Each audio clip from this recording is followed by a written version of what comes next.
नमस्कार दोस्तों, मेरे इस YouTube चैनल में आप सभी का तहे दिल से हार्दिक अभिनंदन है। आज हम काव्य शास्त्र के एक महत्वपूर्ण टॉपिक है काव्य गुण, उसके बारे में चर्चा करेंगे। तो आज का टॉपिक है आपका काव्य गुण। सबसे पहले हम चर्चा करते हैं काव्य शब्द किससे बना है। ध्यान रखना, काव्य शब्द में मूल शब्द है आपका कवि और कवि में प्रत्यय है आपका ये। तो कवि में ये प्रत्यय लगाने से क्या बनता है, आपका काव्य बनता है, क्योंकि ये प्रत्यय प्रथम अक्षर को प्रभावित करता है। जैसे समान, समान में ये लगाते हो तो क्या बनता है, सामान्य, ए का आ बनता है। तो पहला अक्षर इसमें क है, क का क्या बन जाएगा आपका का। और प्रत्यय जोड़ने का नियम है कि प्रत्यय जहां जोड़ते हैं अंतिम वर्ण स्वरहीन हो जाता है। तो वी में से ई हटाओगे, वह कितना बचेगा आपका आधा। और प्रत्यय कौन सा जोड़ना है आपका ये। तो कवि में ये लगाने से क्या बनता है आपका काव्य। अगर हम काव्य शब्द के अर्थ की बात करते हैं तो काव्य शब्द का जो अर्थ है वो सामान्यतः कविता से लिया जाता है, पोइम। और गुण शब्द है, गुण का मतलब होता है जो सद प्रवृत्तियां हैं, अच्छी प्रवृत्तियां हैं, उन्हें क्या कहा जाता है, गुण कहा जाता है। तो काव्य लेखन के अंदर हम अच्छी बातों का समावेश करते हैं, सामान्यतः वही काव्य गुण होते हैं। सबसे पहले हम बात करते हैं जो रीति संप्रदाय है। रीति संप्रदाय का ही जो रूप है वो क्या माना जाता है, काव्य गुण माना जाता है।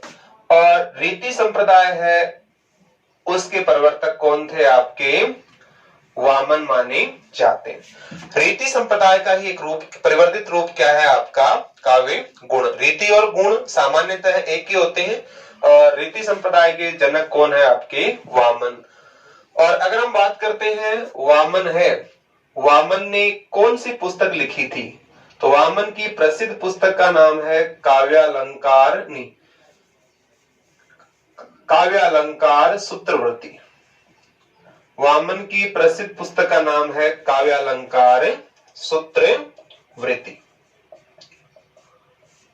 और वामन है वो काव्य गुणों के बारे में क्या कहता है, वो कहता है काव्य शोभाया, काव्य शोभाया कर्तारो धर्मा गुणा, काव्य शोभाया कर्तारो धर्मा गुण।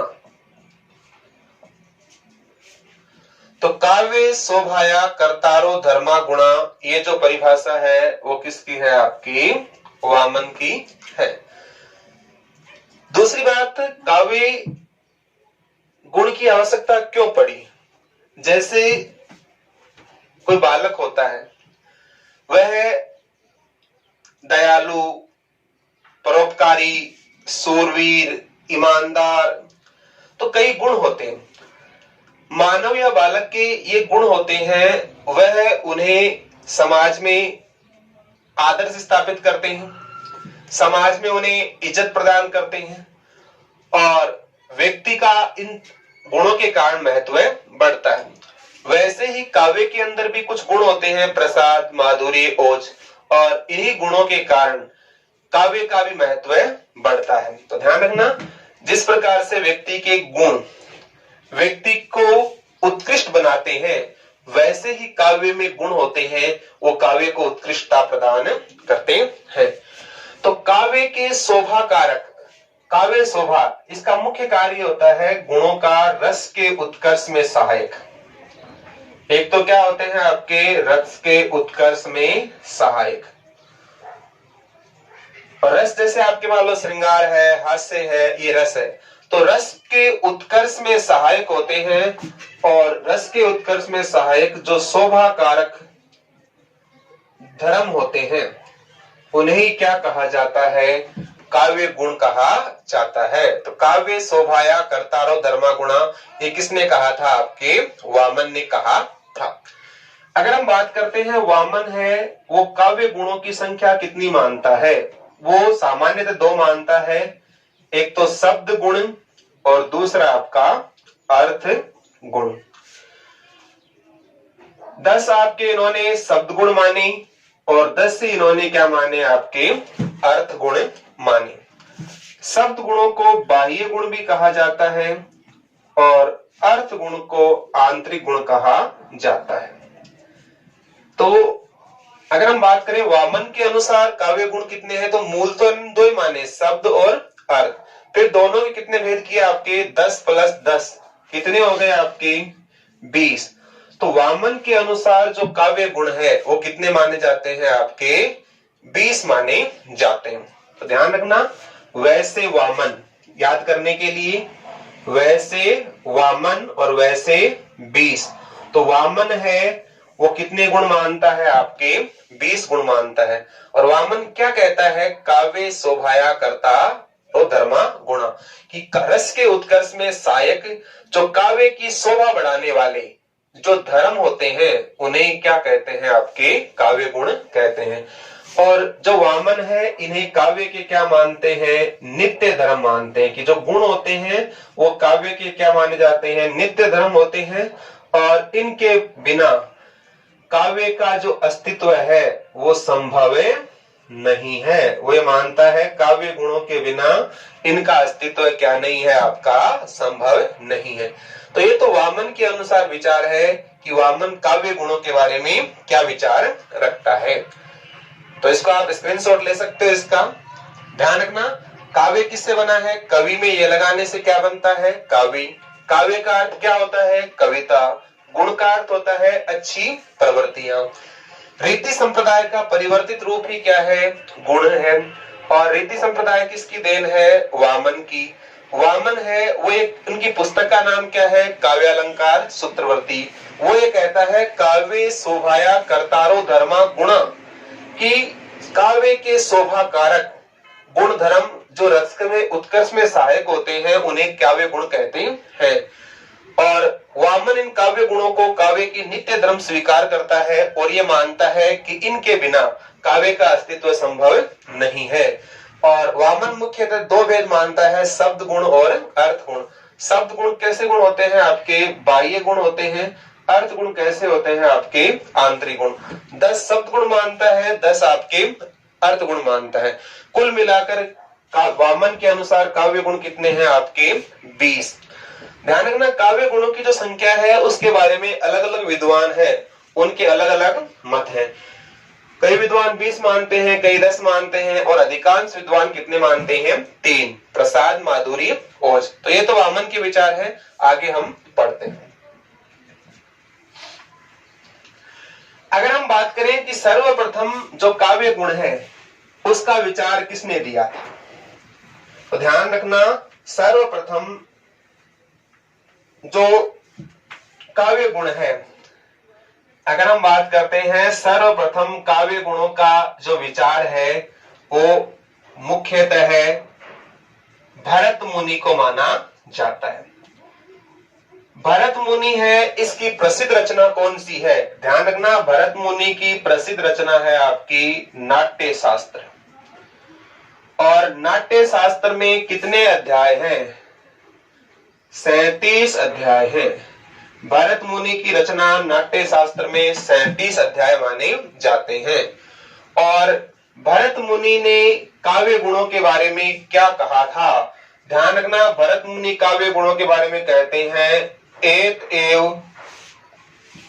विपर्या, एत एव विपर्यस्ता, एत एव विपर्यस्ता गुणा काव्येषु कीर्तिता।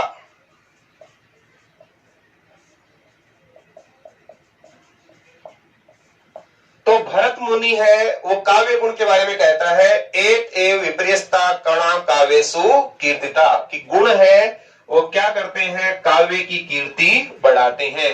तो काव्य की कीर्ति कह दो चाहे शोभा कह दो, एक ही बात है, काव्य की कीर्ति। तो आपको एग्जाम में आपको परिभाषा दे रखी होगी और पूछ जाएगा कि ये परिभाषा किसने दी, तो आपको रटने की आवश्यकता नहीं है, इतना रखना, काव्येषु कीर्तिता, ये किसने कहा था आपको, भरत मुनि ने कहा था। और भरत मुनि है वो काव्य गुणों की संख्या कितनी मानते हैं आपकी 10 मानते हैं। तो भरत मुनि के अनुसार काव्य गुणों की संख्या कितनी है आपकी? 10 मानी जाती है। और ये 10 कौन कौन से हैं? प्रसाद, माधुर्य,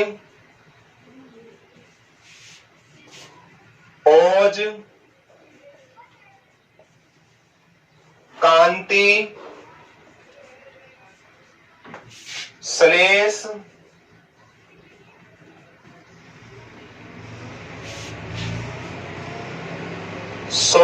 पद, सुकुमारी, प्रसाद, माधुर्य, ओज, कांति, श्लेष, पद, सुकुमारी, उदारता, समता, समाधि, अर्थ व्यक्ति।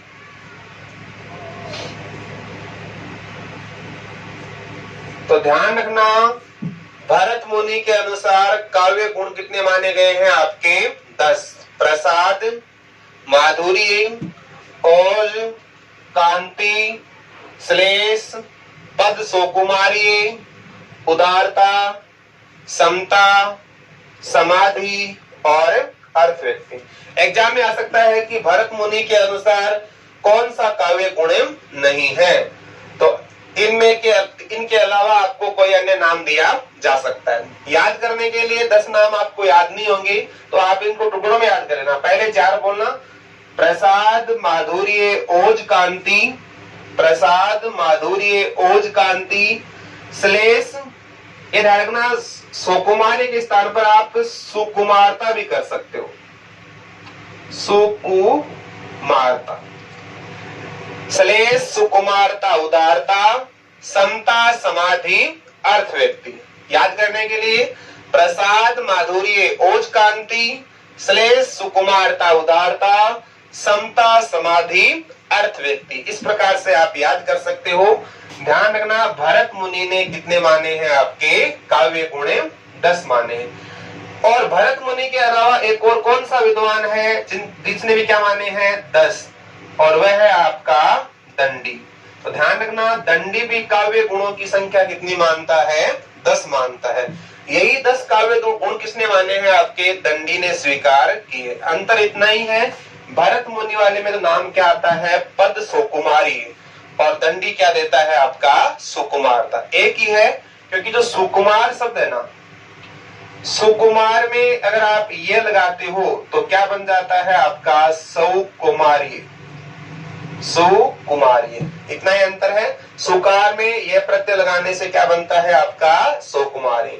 तो दंडी भी कितने मानता है आपके? 10 मानता है। और दंडी की अगर हम पुस्तक की बात करें तो दंडी ने कौन सी पुस्तक लिखी थी आपकी? काव्यादर्श।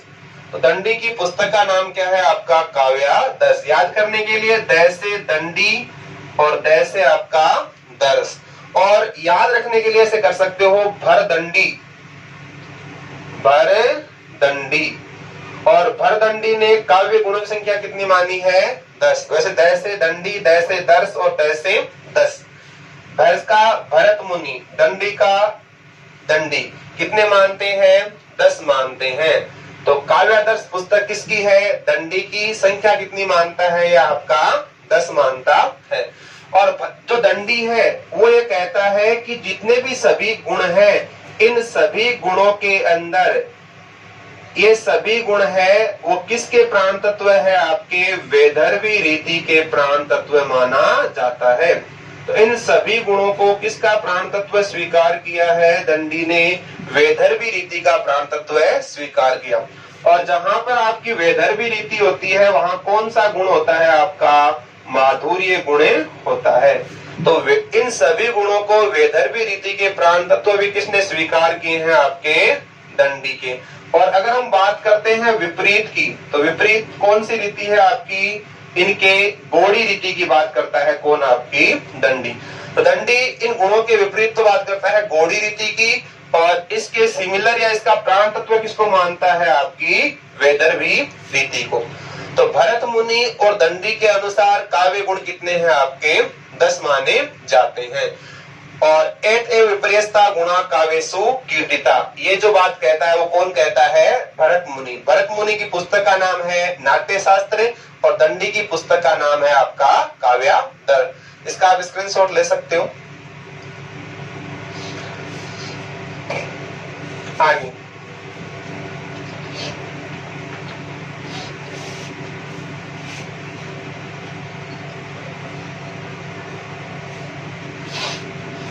इनके अलावा अधिकांश विद्वान है वो काव्य गुणों की संख्या कितनी मानते हैं? आपकी 3 मानते हैं। कौन कौन से विद्वान है उनको याद रखने का सूत्र लिख सकते हो आप। कुंभा आम, कुंभा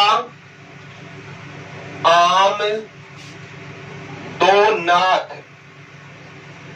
जो विद्वान काव्य गुणों की संख्या कितनी मानते हैं? 3। उनके नाम याद करने के लिए ट्रिक है कुंभा आम दो नाथ। अब कुंभा आम दो नाथ मतलब को का मतलब हो गया कुंतल, को का मतलब हो गया आपका कुंतल, कुंतक। को का मतलब क्या हो गया आपका? कुंतक। भा का मतलब क्या हो गया आपका? भामह है। आ का हो गया आनंद वर्धन, आ का हो गया आनंद वर्धन। और मैं का हो गया मम्मट। को का कुंतक, भा का भामह है, आ का आनंद वर्धन और मैं का मम्मट। और 2 नाथ, एक तो आपका विश्वनाथ, विश्वनाथ, और एक आपका पंडित जगन्नाथ। ये जो विद्वान है वो काव्य गुणों की संख्या कितनी मानते हैं? आपकी 3।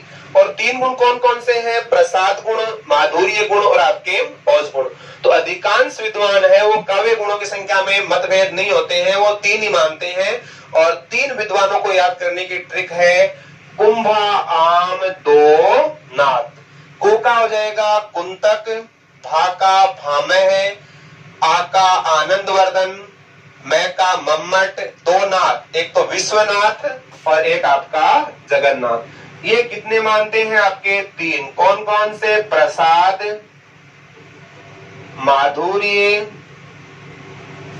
और तीसरा मानते हैं आपके ओज।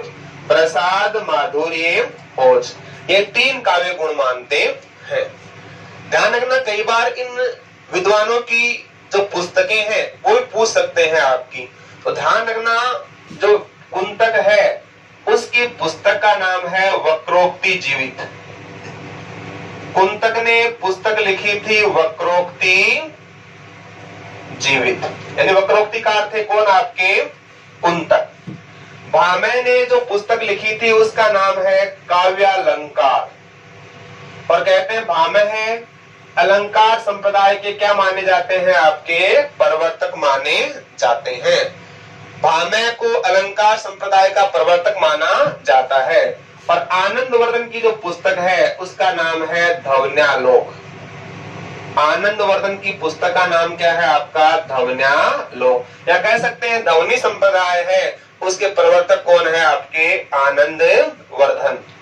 मम्मट की पुस्तक की बात करें तो मम्मट की पुस्तक का नाम है आपका काव्य प्रकाश। मम्मट ने जो पुस्तक लिखी थी उसका नाम क्या है? आपका काव्य प्रकाश। और अगर हम बात करें विश्वनाथ की पुस्तक का नाम है साहित्य दर्पण। साहित्य दर्पण जो पुस्तक है वो किसकी है? आपकी विश्वनाथ। तो विश्वनाथ ने क्या लिखा था? साहित्य दर्पण। और पंडित जगन्नाथ ने क्या लिखा था? आपका रस गंगाधर। तो पंडित जगन्नाथ की पुस्तक का नाम क्या है? आपका रस गंगाधर। तो जिन्होंने काव्य के गुण 3 माने, कुंतक, भामह, आनंदवर्धन, मम्मट, विश्वनाथ और पंडित जगन्नाथ, ये काव्य के गुण 3 मानते हैं, प्रसाद, माधुर्य और आपका ओज।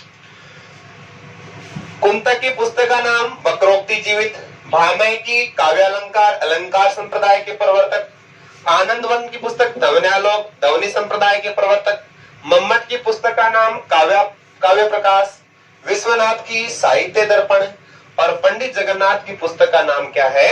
रस गंगाधर। 3 मानते हैं प्रसाद, माधुर्य, ओज। जहां पर प्रसाद गुण होता है वहां कौन सी रीति होती है आपकी? पांचाली रीति। जहां माधुर्य गुण होता है वहां आपकी रीति होती है वैदर्भी, और जहां आपका ओज गुण होता है वहां आपकी रीति होती है गौड़ी। तो पांचाली रीति का संबंध किससे होता है? प्रसाद गुण से। वैदर्भी रीति का संबंध होता है माधुर्य गुण से, और गौड़ी रीति है इसका संबंध किससे होता है? आपका ओज गुण से होता है। याद रखने के लिए पैसे पंचा प्रसाद और पैसे पांचाली।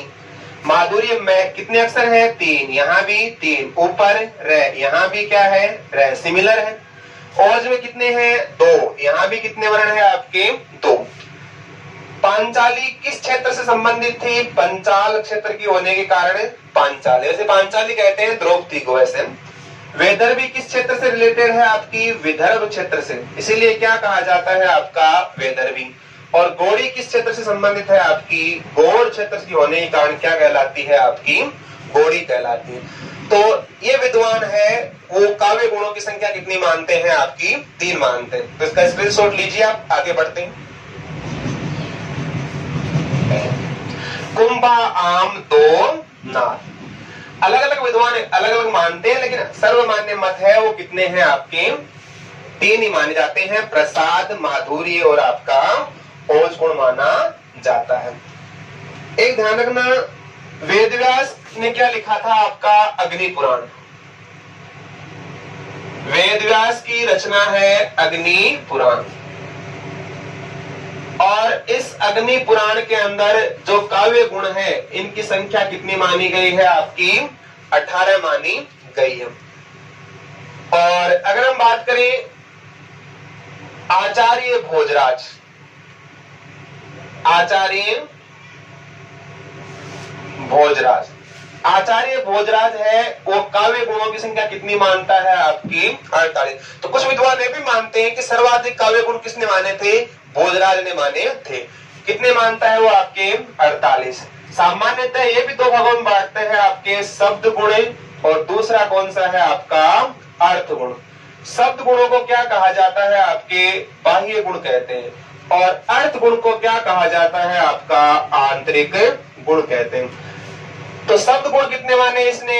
24, और अर्थ गुण कितने माने? आपके 24। तो 24 दूनी 48।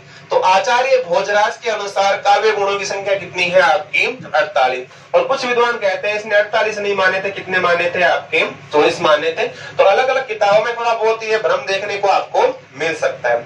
जैसे मान लो वहां मैंने लिखा था भामह, भामह ने कितने माने थे? वैसे ऑलमोस्ट तो 3 ही माने थे, प्रसाद, माधुर्य और ओज माने थे, अभी चर्चा की थी। लेकिन ध्यान रखना, भामह है इन 3 में से सर्वाधिक महत्व किसको देता है? एक तो प्रसाद को और एक आपके माधुर्य। तो भामह है प्रसाद और माधुर्य को महत्व ज्यादा देता है। इस कारण कुछ विद्वान ये भी कहते हैं कि भामह ने काव्य गुण कितने माने थे? आपके 2। और भामह किसको महत्व नहीं देता है?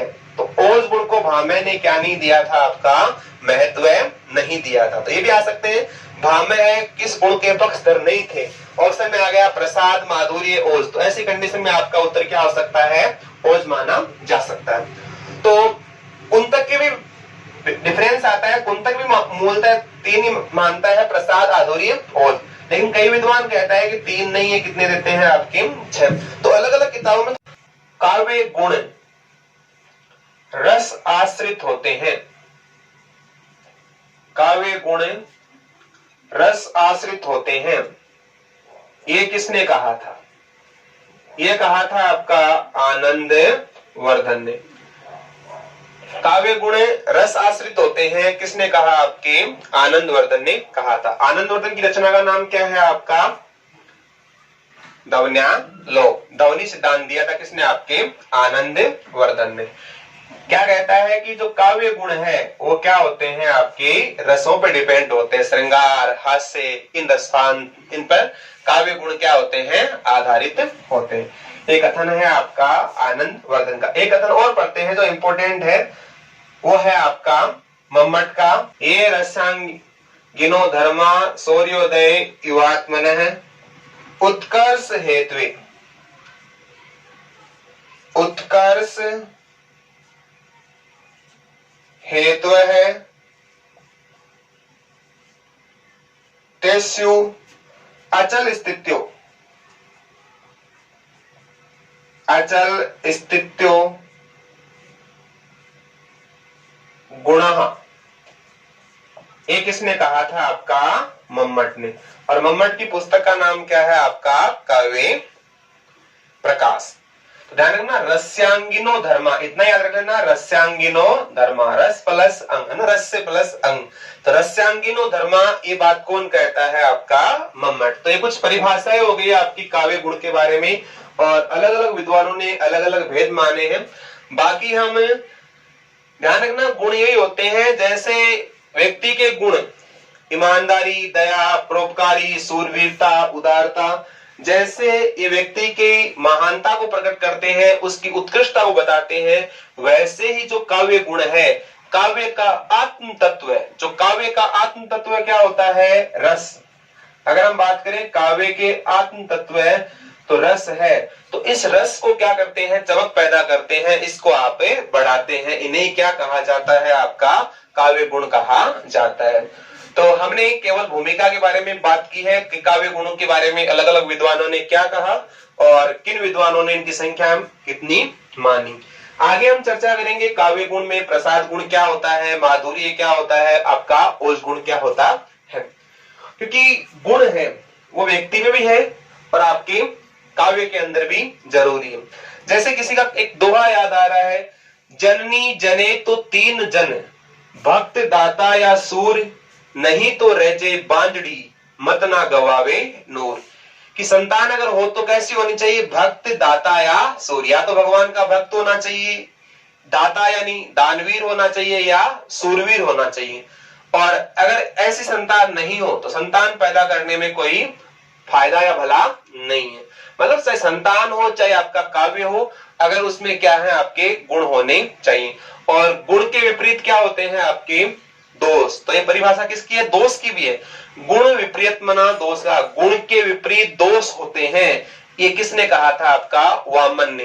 तो हम काव्य गुण पढ़कर आपके काव्य दोष भी पढ़ेंगे और आगे हम प्रसाद, माधुर्य, ओज, इन गुणों के बारे में चर्चा करेंगे। आज के लिए इतना ही, फिर मिलते हैं। जय हिंद, जय भारत।